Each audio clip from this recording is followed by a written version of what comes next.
கர்த்தருடைய பரிசுத்த நாமம் மகிமைப்படுவதாக.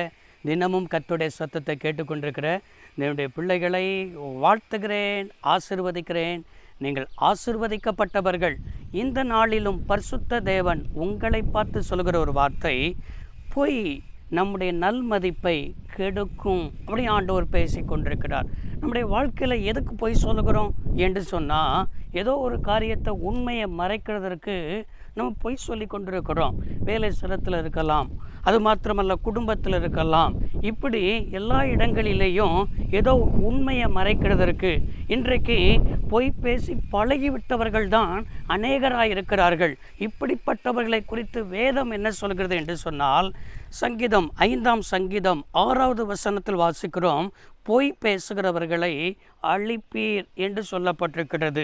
எனக்கு அருமையான கர்த்தருடைய பிள்ளைகளே, ஆண்டவர் நாம் பேசுகிற ஒவ்வொரு வார்த்தையும் கர்த்தர் உற்று கவனித்து கொண்டிருக்கிறார்.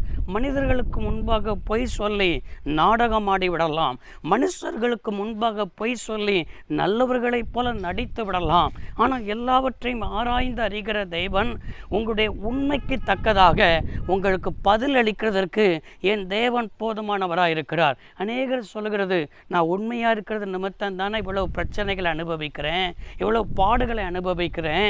அவர்களெல்லாம் பொய் சொல்லி கொண்டு என்ன செய்கிறார்கள், நல்லவர்களைப் போல் நடித்து நன்றாக தானே இருக்கிறார்கள் என்று சொல்லி மற்றவர்களை பார்க்காதீர்கள், மற்றவர்களை ஒப்பிடாதீர்கள்.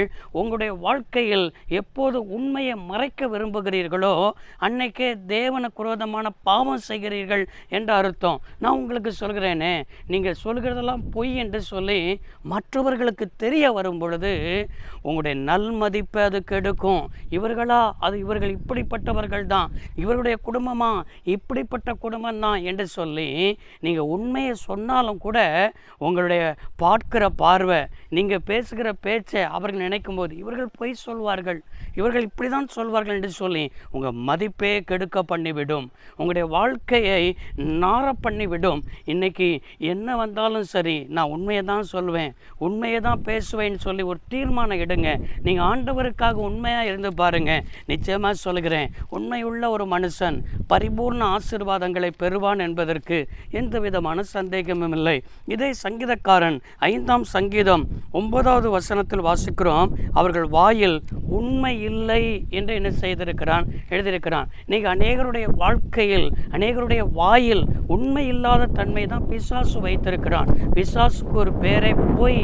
அவன் பொய்யனும் பொய்க்கு பிதாவுமாயிருக்கிறான். நீ எப்பொழுது பொய் சொல்கிறாயோ அப்பொழுது நீ என்ன செய்கிறான், பிசாசுக்கு ஊழியக்காரனாக, பிசாசுடைய பிள்ளையாக மாறிவிடுகிறாய் என்பதை நீ ஒவ்வொரு நாளும் எச்சரிக்கையோடு கூட இருந்து உண்மையை பேச பழகுங்க.